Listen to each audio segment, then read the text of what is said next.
Connect అవ్వలేరండి అందరూ.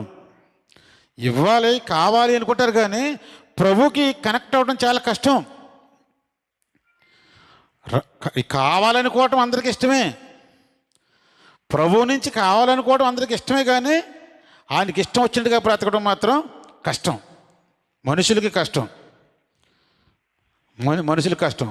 అదే మారు మనసు అన్నాడు. కష్టం అంటే కష్టం అనుకోకండి, అదే మారు మనసు అన్నాడు.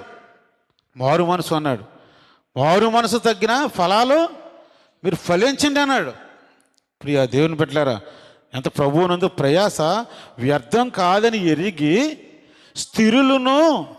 స్థిరులను కదలని వారును ప్రభువు కార్యాభివృద్ధి యందు ఎప్పటికీ ఆసక్తి మాత్రం మిస్ అవ్వకూడదు. స్థిరత్వం ఉండాలి. ప్రభువునందు ప్రయాసం వ్యర్థం కాదని